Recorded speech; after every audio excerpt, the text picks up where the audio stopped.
y quiero que leamos esa porción que se encuentra en el libro del profeta Jeremías, en el capítulo número 9 y en el versículo 23.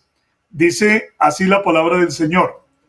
Así dijo Jehová: no se alabe el sabio en su sabiduría, ni en su valentía se alabe el valiente, ni el rico se alabe en sus riquezas, mas alábese en esto el que se hubiere de alabar, en entenderme y conocerme, que yo soy Jehová, que hago misericordia, juicio y justicia en la tierra, porque estas cosas quiero, dice Jehová.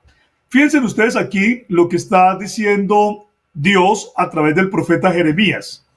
Dice que hay gente que se alaba en sus riquezas, hay gente que se alaba en su valentía, hay gente que se alaba en su sabiduría, pero en lo que verdaderamente el hombre debe alabarse es en entender y conocer al Señor.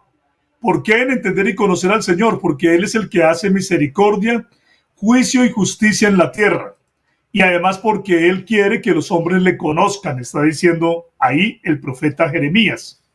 Conocer a Dios es algo supremamente importante y está ligado de manera directa a la salvación. Nosotros tenemos que conocer a Dios de manera correcta para que nosotros podamos ser salvos, porque si no le conocemos a Él de una manera correcta, entonces vamos a estar confundiendo a Dios con los ídolos. Vamos a estar confundiendo a Dios con las falsas deidades. Vamos a estar confundiendo a Dios con los dioses falsos. Vamos a estar pensando que Dios se puede equiparar o se puede comparar a los dioses de mentira, a los dioses que no son los dioses, que no es el Dios verdadero del que habla la palabra del Señor. Entonces, por eso el profeta Jeremías nos dice: tengan cuidado de conocer a Dios, tengan cuidado de saber quién es Él, tengan cuidado de no dejarse confundir, porque hay gente que está con ideas equivocadas acerca de Dios y nosotros no podemos dejar confundirnos. Entonces, este es el punto primero que quiero que quede claro en esta enseñanza de hoy.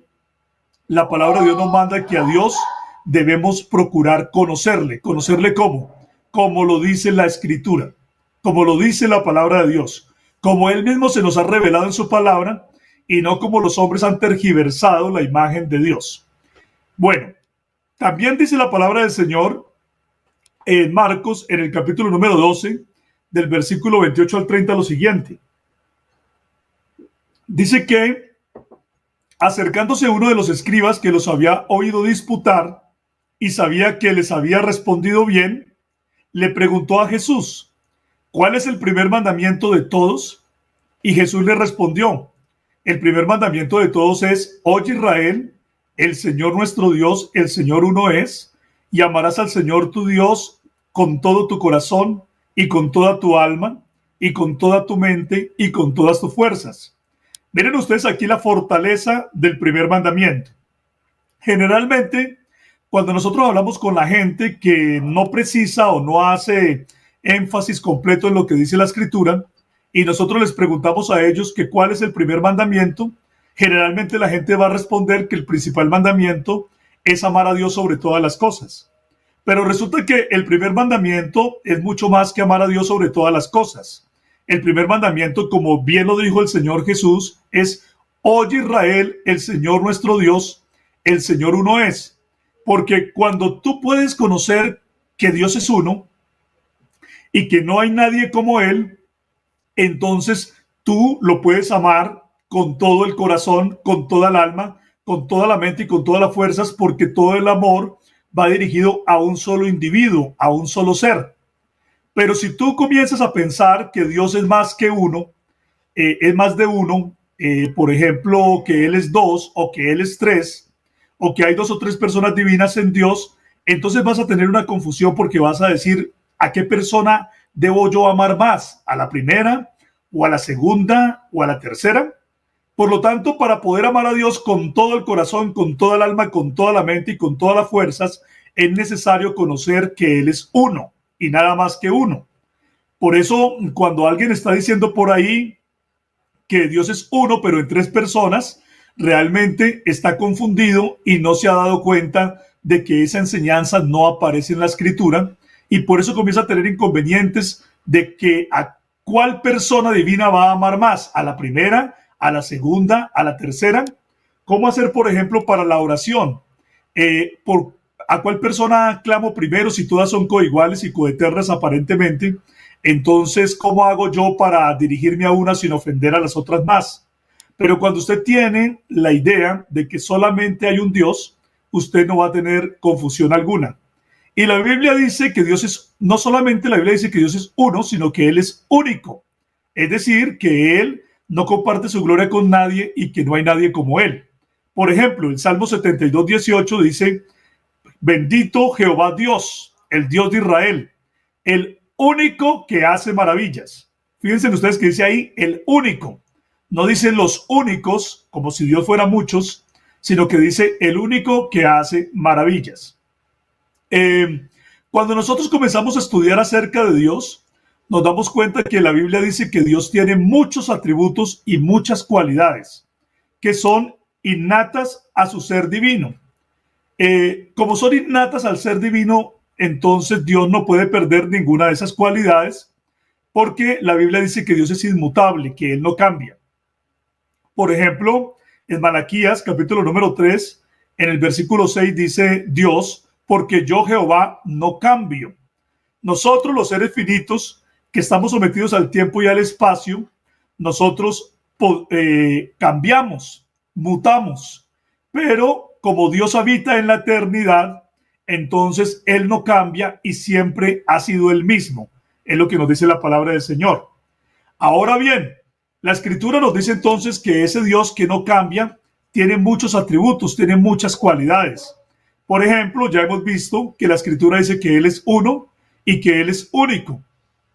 Pero también la Biblia dice que Él es espíritu. Y también la Biblia dice que Él es autoexistente. Y también la Biblia dice que Él es infinito. Y también la Biblia dice que Él es perfecto. Y también la Biblia dice que Él es bueno. Y también la Biblia dice que Él es santo. Y también la Biblia dice que Él es omnisciente. Y también la Biblia dice que Él es omnipresente. Y también la Biblia dice que Él es todopoderoso. Y también la Biblia dice que Él es veraz. Y también la Biblia dice que Él es justo. Y también la Biblia dice que Él es soberano. Y también la Biblia dice que Él es padre. Y también la Biblia dice que Él es pastor. Y también la Biblia dice que Él es sanador. Y también la Biblia dice que Él es salvador. Y todas estas cosas nosotros las podemos creer porque son las cosas que Dios ha querido revelarnos a nosotros a través de su palabra. Nosotros no podemos cometer el error de tomar cada uno de esos títulos, cualidades o atributos de Dios y personalizarlas a tal punto que creamos que cada una de esas cualidades es una persona divina independiente. Por decir algo, nosotros no podemos tomar el título de Todopoderoso para decir que el Todopoderoso es una persona divina y distinta, por ejemplo, al Dios que es soberano. Si yo les preguntara a ustedes, ¿será que el Todopoderoso es una persona divina y distinta al Dios soberano? Ustedes dirían, no, es imposible, porque Dios es a la vez todopoderoso, pero Él a la vez es soberano. Y si habláramos de cualquier otra, de cualquier otro atributo de Dios, de cualquier otra cualidad de Él, por ejemplo, si dijéramos que Dios es omnipresente, ¿será que el omnipresente es alguien diferente al Dios que es perfecto? Cualquiera de ustedes me diría que no podemos cometer ese error porque Dios es simultáneamente omnipresente como Él también es perfecto. Entonces, la gente entiende que los títulos de Dios no pueden formar personas divinas, pero lastimosamente en el mundo religioso y a través de la religión tradicional se ha venido enseñando que hay 3 títulos de Dios que se deben personalizar a tal punto que esos títulos están hablando de 3 personas divinas y distintas. Cuando nosotros examinamos en la palabra de Dios, nos vamos a dar cuenta de que esto no es así. Y lastimosamente se han tomado 3 títulos de Dios, que son los títulos de Padre, Hijo y Espíritu Santo, y la gente ha venido pensando que esos 3 títulos corresponden a 3 personas divinas y distintas, pero la Biblia no habla absolutamente por ninguna parte acerca de esto.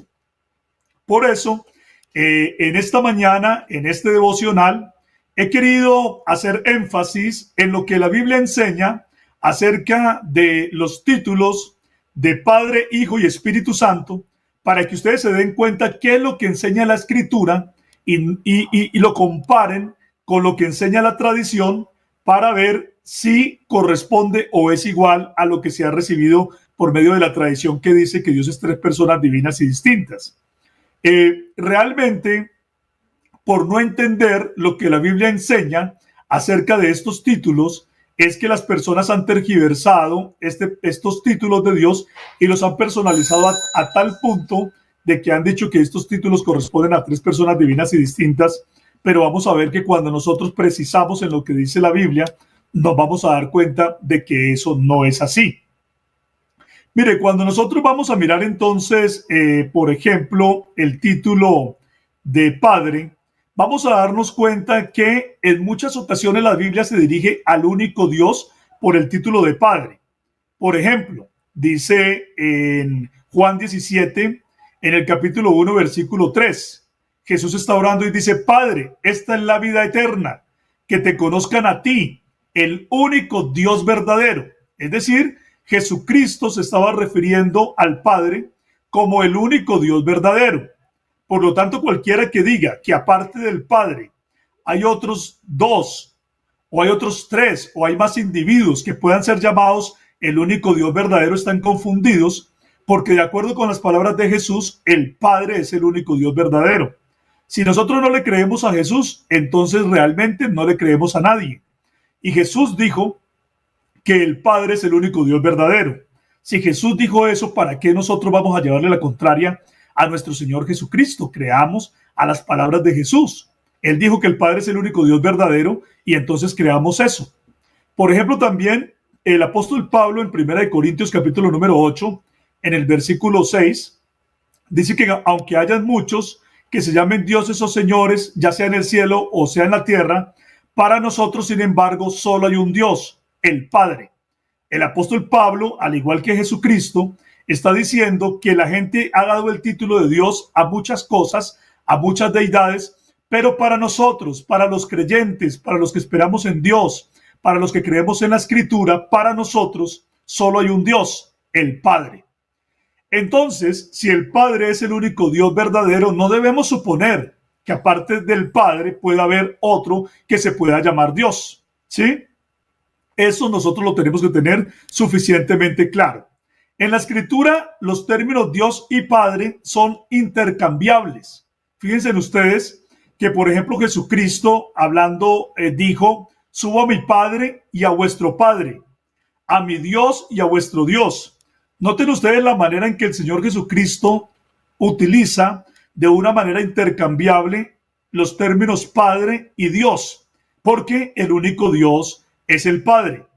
Por ejemplo, también en el Salmo 89, 26, dice así: Él me clamará, mi Padre eres tú, mi Dios y la roca de mi salvación. Otra vez aquí, en esta porción de la Escritura, el término Padre y el término Dios se están utilizando de una manera intercambiable. Me clamará, mi Padre eres tú, mi Dios. ¿Sí se dan cuenta? Entonces, Padre y Dios son términos intercambiables porque el Padre es el único Dios. También, por ejemplo, en Efesios 4:6 dice: un Dios y Padre de todos. ¿Sí? Un Dios y Padre. No está diciendo que entonces porque dice y, que el Dios es uno y que el Padre es otro, sino que más bien es ahí, esa conjunción está uniendo y está diciendo que Dios es también Padre, un Dios y Padre de todos. Y así sucesivamente en toda la Escritura. Entonces está demostrado claramente que el Padre es el único Dios. Pero ¿por qué a Dios se le llama Padre? Vamos a estudiarlo de acuerdo con los mismos términos bíblicos, con la misma enseñanza bíblica. ¿Por qué a Dios se le llama Padre? Vean, Padre es un título que puede significar el origen, la fuente, el principio, el autor, el fundador o el creador de algo. De tal modo que Dios es llamado el Padre en el sentido de que Él es el único creador y el único originador del universo. Entonces, por esa razón, los escritores bíblicos, al ser Dios, el creador y el originador del universo, le han llamado el Padre. ¿Sí? En el diseño, en el orden, en la belleza de la creación, se aprecia al Padre bueno que ha querido advertir a las criaturas de su sabiduría y de su inmenso poder. Los escritores bíblicos relacionaron de manera directa el concepto de Padre aplicado a Dios con la verdad de que Él es nuestro creador. Por ejemplo, miremos lo que dice Deuteronomio, capítulo número 32, versículo 6. Deuteronomio 32, 6 dice: ¿no es Él tu Padre que te creó? Él te hizo y te estableció. Fíjense ustedes bien. ¿No es Él tu Padre que te creó? Entonces, miren ustedes cómo el término Padre está absoluta y completamente ligado a la verdad de que Dios es nuestro creador. ¿No es Él tu Padre que te creó? Y termina rematando para darle más fuerza diciendo: Él te hizo y te estableció. O sea que Dios es nuestro Padre porque nos ha creado, pero también porque nos ha hecho y porque nos ha establecido. Es decir, cuando en la Biblia a Dios se le llama Padre, tenga usted clarísimo que a Dios se le llama Padre porque Él es nuestro creador. Punto. No hay que buscarle nada extraño, nada raro. La Biblia nunca dice que a Dios se le llama Padre porque el Padre es una primera persona divina y distinta de una Trinidad o cosas por el estilo. Eso no lo dice la Biblia. Más bien la Biblia dice que a Dios se le llama el Padre porque Él nos ha creado. Fíjese también otra prueba más que va enfocada a lo mismo. Malaquías capítulo número 2 versículo 10 dice: ¿no tenemos todos un mismo Padre? ¿No nos ha creado un mismo Dios? ¿Sí ve lo que dice Malaquías 2:10? No tenemos todos un mismo Padre. ¿Cuántos padres tenemos? Uno solo.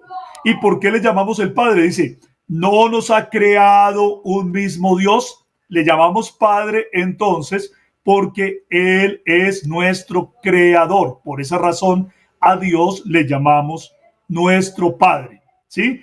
Y miren aquí que esto se trata de el conocimiento bíblico, de los términos bíblicos, de la manera en que los autores bíblicos o los escritores bíblicos utilizaron el término Padre. Miren también lo que dice Isaías 64:8.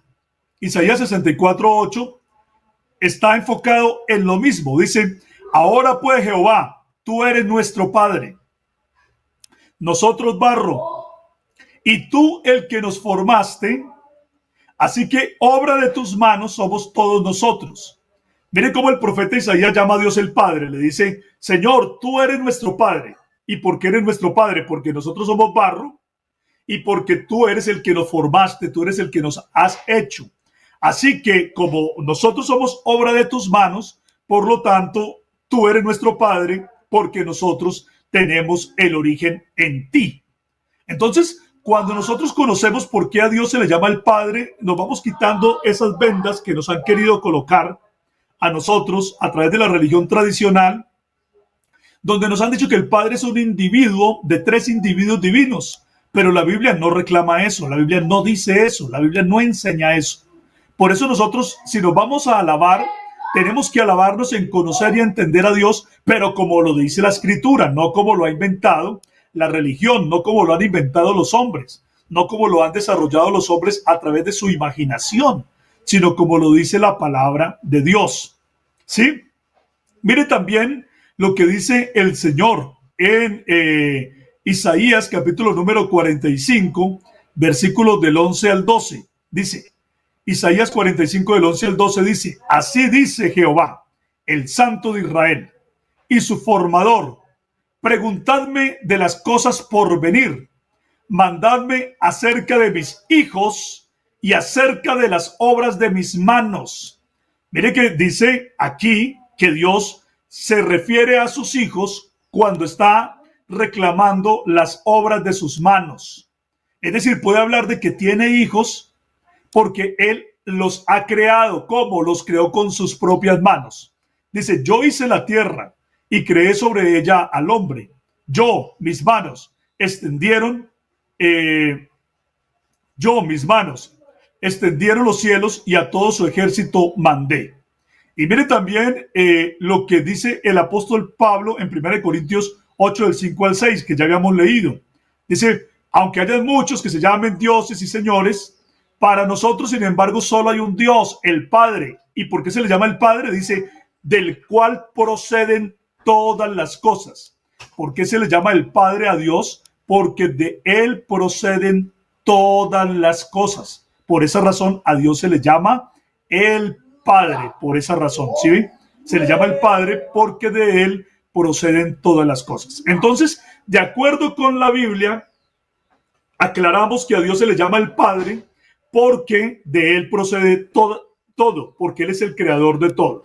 No hay nada aquí misterioso, ni nada, digamos, que haya sido como escondido, sino que la palabra de Dios lo dice de una forma clara, directa, sencilla. A Dios se le llama el Padre por ser el creador. Es decir, cuando nosotros estamos diciendo o llamando a Dios Padre, estamos recordando que Él es el creador de todo. Pero también hay otra razón más por la cual a Dios se le llama Padre, de acuerdo con los términos bíblicos.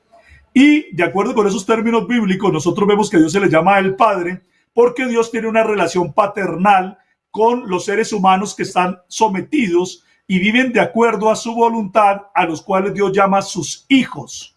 Y como Él llama a los seres humanos sus hijos, entonces eso quiere decir que los seres humanos que obedecen la voluntad de Dios, pues tienen a Dios por Padre. ¿Sí? Dice el Salmo 103:13, como el Padre se compadece de los hijos, se compadece Jehová de los que le temen. Dice también Isaías 63:16, pero tú eres nuestro Padre. Si bien Abraham nos ignora e Israel no nos conoce, tú, oh Jehová, eres nuestro Padre. Nuestro Redentor perpetuo es tu nombre. Tú eres nuestro Padre. Se está reclamando por parte de ¿quién? De sus hijos. Dice Malaquías 1:6, el Hijo honra al Padre y el siervo a su Señor. Si pues soy yo Padre, ¿dónde está mi honra? Y si soy Señor, ¿dónde está mi temor? Dice Jehová de los ejércitos. Pero mire que él está hablando de esta manera, reclamando que él es el Padre de los hombres que están sometidos a su voluntad. Entonces él está diciendo, bueno, si ustedes son hijos míos, si ustedes reclaman ser mis hijos, pues resulta que el hijo honra al Padre. Y si yo soy el Padre de ustedes, entonces ¿dónde está mi honra? ¿Sí? Si ustedes quieren ser hijos míos, pues honrenme, glorifíquenme, sométanse, ríndanse a mi voluntad, hagan lo que yo quiero. Eso es lo que está diciendo la palabra del Señor. ¿Sí? También Apocalipsis 21:7, el Señor Jesucristo es el que está hablando acá y él dice, el que venciere heredará todas las cosas y yo seré su Dios y él será mi hijo. Es decir, Jesucristo ha prometido ser el Padre de todos los vencedores, de todos los que se sometan a su voluntad. Apocalipsis 21:7. Entonces, nosotros vemos que en la palabra de Dios, llamar a Dios Padre implica también una relación de que Él tiene hijos espirituales, de que Él tiene hombres y mujeres que son hijos de Él, es decir, personas que están sometidas a la voluntad de Dios. Efesios 5:1 dice, por ejemplo, también, sed pues imitadores de Dios como hijos amados. O sea que cuando nosotros nos reconocemos hijos de Dios, también le estamos reconociendo a Él como Padre. Por ejemplo, también Primera de Pedro 1, del 14 al 17, Primera de Pedro 1:14 dice, como hijos obedientes, no os conforméis a los deseos que teníais antes, estando en vuestra ignorancia, sino que como aquel que os llamó es santo, sed también vosotros santos en toda vuestra manera de vivir, porque escrito está, sed santos porque yo soy santo. Y si invocáis por Padre a aquel que sin acepción de personas juzga, según la obra de cada uno, conducíos en temor todo el tiempo de vuestra peregrinación. Incluso también en Juan capítulo 1, versículo del 12 al 13 dice, mas a todos los que le recibieron, a los que creen en su nombre, les dio la potestad, es decir, el derecho, la autoridad de ser llamados hijos de Dios. Entonces, si son llamados hijos de Dios, es porque tienen a Dios. ¿Por qué? Porque tienen a Dios por Padre. Entonces, queda clarísimo que a Dios se le llama el Padre porque Él es nuestro creador, pero también porque Él tiene una relación familiar con nosotros, que somos los hombres y mujeres sometidos a su voluntad, los cuales hemos llegado a ser hijos de Dios a través de un poder que Dios mismo nos ha dado por creer en el nombre de Él, en el nombre de Jesús, que es el nombre de Dios. Entonces, cuando usted escuche que alguien le diga por ahí que el Padre es una primera de tres personas divinas, dígale usted lo siguiente, dígale, pues qué raro, porque la Biblia en ninguna parte dice semejante cosa. Más bien, lo que nos dice la Biblia es que a Dios le conocemos como Padre porque Él es el creador de todas las cosas y porque Él tiene una relación familiar con los hombres y mujeres que están sometidos a su voluntad y que le han reconocido como su Señor y Salvador. Por lo tanto, esos hombres y mujeres se llaman hijos e hijas de Dios y por lo tanto Dios puede ser reconocido como el Padre de ellos. Entonces, pensar que el título de Padre hace una persona divina o forma una persona divina diferente dentro de la deidad es simplemente una idea extraña en la Escritura que no está de acuerdo con la palabra de Dios y que Dios, por supuesto, aborrece. Entonces, si nosotros nos queremos regocijar en conocer y aceptar al Señor, pues tenemos que entender lo que significa el título de Padre para no ser confundidos. Muy bien. Ahora estudiemos por qué a Dios se le llama el Espíritu Santo. Bueno, a Dios se le llama el Espíritu Santo por una razón sencilla. Porque según Juan 4:24, Dios es espíritu, pero según Apocalipsis 15:4, Dios es santo. Juan 4:24 dice, Dios es espíritu. Y Apocalipsis 15:4 dice, pues solo tú eres santo. Dios es espíritu, espíritu hace referencia a su naturaleza, a lo que Dios es. Dios es espíritu. Y santo es una cualidad moral de Dios. Él es santo, Él no se contamina con el mal, solo Él es santo, por lo cual todas las naciones vendrán y le adorarán. Entonces, nosotros, al estar estudiando el concepto de Espíritu Santo, lo que tenemos que reconocer es eso, que Dios es espíritu y que Dios es santo. Miren ustedes que es sencillo, pero no por eso deja de ser profundo. Es sencillo, pero es muy profundo. Por causa de que Dios es el Espíritu Santo, entonces Él va a tener unas cualidades que ya vamos a estar analizando. Pero ustedes se dan cuenta que a Dios se le llama el Espíritu Santo por esta razón principal. No porque haya una tercera persona divina que se llame el Espíritu Santo dentro de la deidad que es diferente al que supuestamente es diferente al Padre, de ninguna manera. Al contrario, la misma Biblia habla del Espíritu de Dios, es decir, del Espíritu del Padre. Habla del Espíritu Santo como el Espíritu del mismo Padre, porque el Espíritu Santo es el mismo ser de Dios. Es una referencia a la misma existencia de Dios en su naturaleza. Él es Espíritu. Y miren ustedes que en 1 Corintios, en el capítulo número 2, en los versículos del 10 al 11, encontramos una hermosa comparación que nos va a ayudar en esta exposición. Dice allí, en aquella porción de la Escritura, lo siguiente. Dice, porque el Espíritu, hablando del Espíritu de Dios, dice, todo lo escudriña, aún lo profundo de Dios. O sea, el Espíritu de Dios sabe todas las cosas de Dios, incluso lo más profundo. Y miren la comparación que hace el apóstol Pablo. Dice, porque hace una comparación con los hombres. Y dice, porque ¿quién de los hombres sabe las cosas del hombre, sino el espíritu del hombre que está en él? O sea, ¿quién es el único que sabe las cosas de cada uno de nosotros? ¿Quién es el que sabe las intimidades más íntimas, si lo podemos decir de esa manera redundante? ¿Sí? ¿Quién sabe las intimidades más íntimas de nosotros? Pues nosotros mismos, es lo que está diciendo el apóstol Pablo. ¿Quién de los hombres sabe las cosas del hombre, sino el espíritu del hombre que está en él? Hay cosas que no sabe nadie de usted, sino usted mismo, pues aparte de cualquier otro ser humano. ¿Sí? Entonces, por eso el apóstol Pablo dice, ¿quién de los hombres sabe las cosas del hombre, sino el espíritu del hombre que está en él? Así tampoco nadie conoció las cosas de Dios, sino el Espíritu de Dios. Así tampoco nadie conoció las cosas de Dios sino el Espíritu de Dios. Ojo con esto, presten muy buena atención. El Espíritu del hombre que sabe todas las cosas del hombre, ¿sí? El Espíritu del hombre que sabe todas las cosas del hombre, no es una persona aparte del hombre que posee ese espíritu, porque el ser humano es también espíritu. El ser humano tiene una parte material que es su cuerpo, pero también tiene una parte inmaterial que es el espíritu. Y el espíritu del hombre conoce las intimidades del hombre. Eso quiere decir entonces que el espíritu del hombre es otro individuo aparte del hombre, otra persona divina, o perdón, otra persona humana distinta al hombre que posee ese espíritu. De ninguna manera. Y haciendo esa comparación, entonces, el apóstol Pablo nos está mostrando que así como el espíritu del hombre conoce las intimidades del hombre, es decir, así como el hombre mismo, el hombre interior, conoce las intimidades propias de él, de la misma manera, entonces, el espíritu de Dios, porque Dios es espíritu, entonces Dios mismo conoce sus propias intimidades.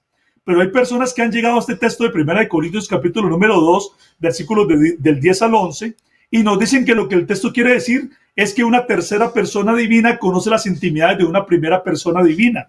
Pero el texto de la escritura no está reclamando ni diciendo eso por ninguna parte. Nosotros tenemos que tener mucho cuidado acomodando lo espiritual a lo espiritual y no acomodando la tradición extrabíblica a las cosas espirituales. Por eso cuando nosotros estamos mirando la escritura, entonces la escritura nos dice que el Espíritu Santo de Dios es Dios mismo, porque Dios es espíritu. Quisiera aquí precisar, cuando Jesucristo nos enseñó que Dios es espíritu, en Juan capítulo número 4, recordemos que él estaba hablando con la mujer samaritana, y la mujer samaritana le preguntó: Señor, ¿dónde es que hay que adorar a Dios? Porque los judíos dicen que solamente a Dios se le puede adorar en el templo, en Jerusalén. Pero resulta que nuestros padres, Abraham, Isaac y Jacob, adoraron en este pozo donde tú vienes a sacar agua, le dice la mujer samaritana. O donde tú necesitas sacar, donde yo vengo a sacar agua, en este pozo, aquí adoraron. Y entonces el Señor Jesucristo le dijo así, le dijo: mujer, créeme que la hora viene. O sea, hacia el tiempo futuro viene una hora. Dice, pero ya es, y ahora es decir, ya empezó ese momento. Viene una hora hacia el futuro, pero ya es decir, ya empezó la hora en que los verdaderos adoradores adorarán al Padre en espíritu y en verdad, porque el Padre tales adoradores busca que le adoren. ¿De cuál Dios estaba hablando Jesús? Del Padre. No estaba hablando de ningún otro Dios, sino del Padre. Y dijo, y Dios es espíritu. O sea, que cuando Jesús dijo que Dios es espíritu, lo que estaba diciendo es que el Padre es el espíritu, porque el Padre es el único Dios, ya lo hemos visto. Entonces nosotros no tenemos que pensar en el Espíritu Santo como una tercera persona divina y distinta, porque eso no lo enseña la Escritura por ninguna parte. Si nos vamos a alabar en conocer y entender a Dios, como lo dice el profeta Jeremías, no podemos entonces estar cometiendo el error de pensar que el Espíritu Santo es una tercera persona divina y distinta, porque eso significaría más bien no conocerle. Eso significaría estar más bien en un camino peligroso, donde nosotros estaríamos en aguas turbias, en aguas turbulentas, que estarían mostrando otro Dios diferente al de la Escritura, y de esa manera nosotros no nos podríamos alabar, sino que más bien tendríamos nosotros que estar en temor, porque estaríamos alejados de lo que la enseñanza de Dios habla acerca de Dios mismo. Entonces, fíjense ustedes que al igual que el título Padre, cuando nosotros vemos en la Biblia el término Espíritu Santo, nos damos cuenta que el término Dios y el término Espíritu Santo son términos intercambiables. ¿Por qué? Porque el Espíritu Santo es el único Dios, ¿sí? Al hablar del ser de Dios, pues estamos hablando de Dios mismo. Por eso da lo mismo decir, por ejemplo, que Dios creó al hombre y que sopló en su nariz aliento de vida, como lo dice Génesis 1:27, o como lo dice también Génesis 2:7, o como lo dice Job 33:4, que el Espíritu de Dios fue el que dio el aliento. En Génesis 1:27 o en Génesis 2:7 ustedes se dan cuenta que dice que Dios fue el que dio el aliento y el que sopló el Espíritu en el hombre. Pero en Job 33:4 dice que fue el Espíritu de Dios el que sopló y el que dio vida. O sea que no hay ningún problema porque el Espíritu Santo es Dios mismo, ¿sí? Por ejemplo, en 2 de Timoteo 3:16 dice que toda la escritura fue inspirada por Dios, ¿sí? Pero en 2 de Pedro 1:21 dice que los santos hombres de Dios escribieron siendo inspirados por el Espíritu Santo. ¿Por qué? Porque el Espíritu Santo es Dios mismo. No hay ningún inconveniente. Por eso en la Biblia el término Espíritu Santo y el término Dios se usan de manera intercambiable. Por ejemplo, también en Hechos capítulo número 4, versículos del 24 al 25, dice que Dios habló por boca de David. Pero si nosotros vamos a Jeremías, si nosotros vamos a Hechos 1:16, nos damos cuenta que se dice que el Espíritu Santo habló por boca de David, lo cual está demostrando que los conceptos de Espíritu de Dios y Dios, o Espíritu Santo y Dios, son términos intercambiables. Ahora, cuando nosotros entendemos que Dios es el Espíritu Santo, pues entonces entendemos que al utilizar el término Espíritu Santo, la Biblia está enfatizando en lo siguiente. Primero, en que Dios es invisible. ¿Por qué razón? Porque el término hebreo para espíritu es ruach y el término griego para espíritu es neuma. Ambos términos pueden significar tanto espíritu como viento, como viento.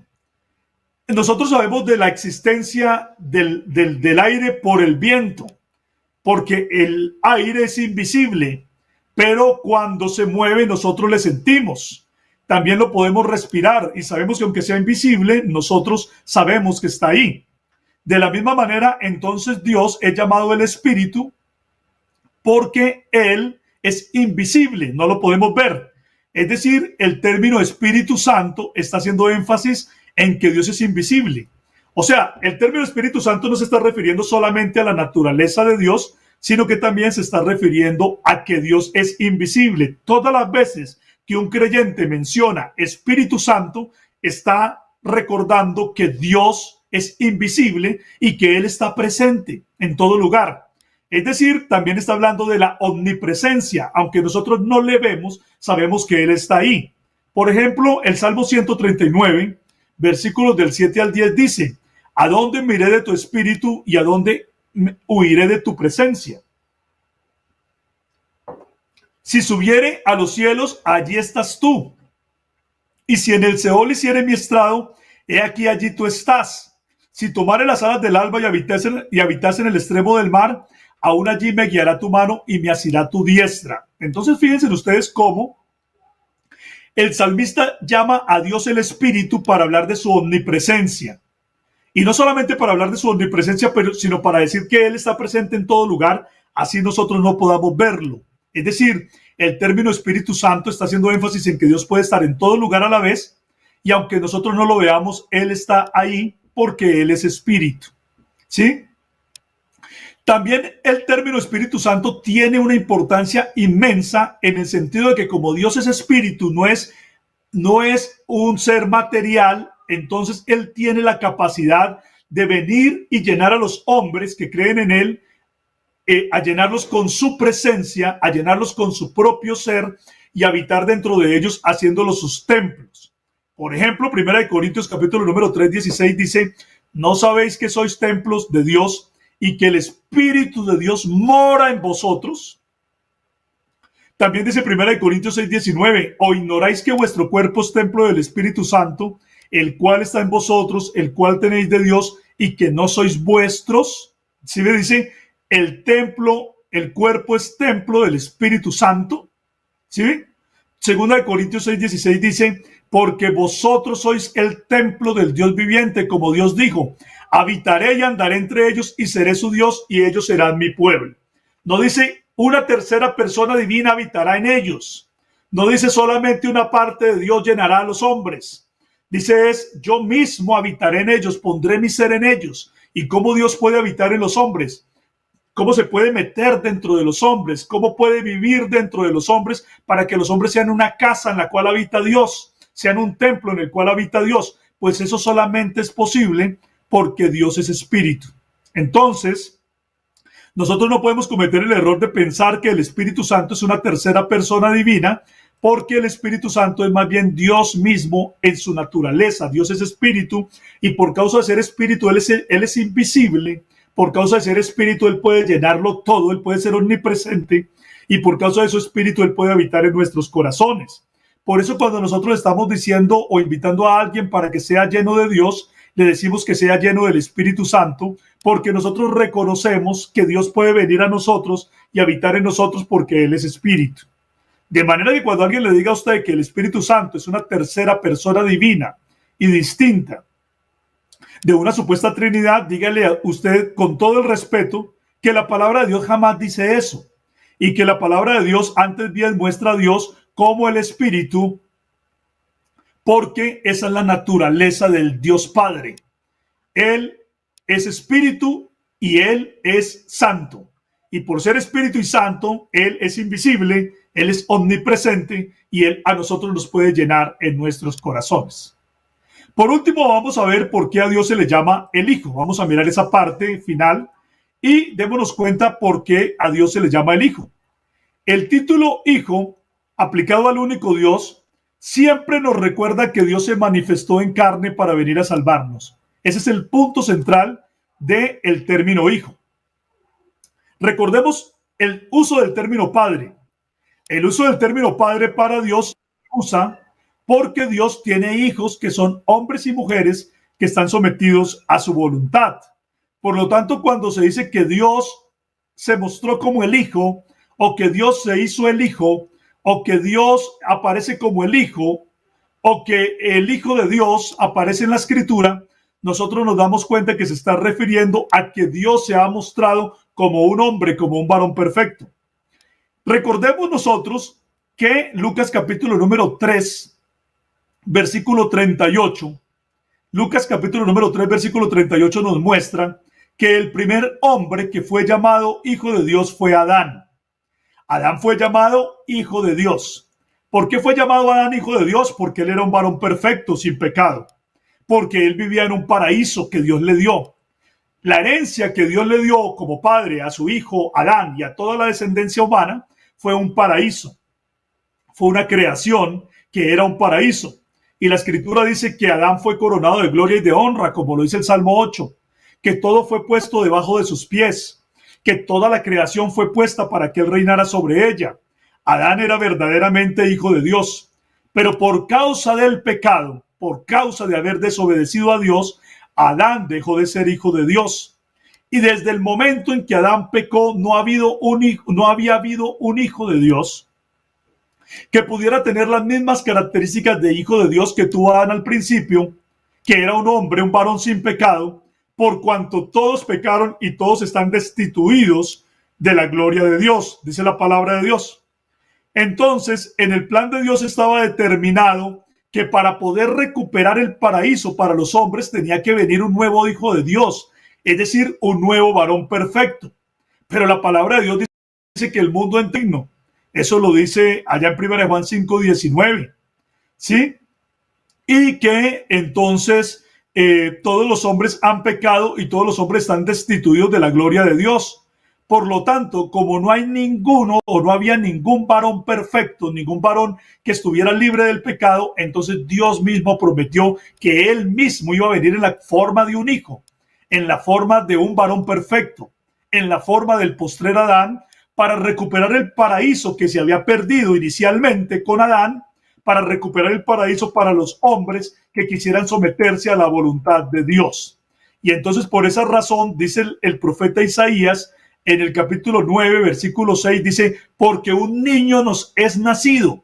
¿A quiénes les nació ese niño? A toda la humanidad. Un niño nos nació. Un hijo nos fue dado. ¿Sí ven? O sea que el hijo que nos fue dado, según Isaías, es el niño que nos fue nacido, porque se necesitaba un varón perfecto que pudiera volver a iniciar lo que el primer Adán había perdido cuando dejó de ser hijo de Dios.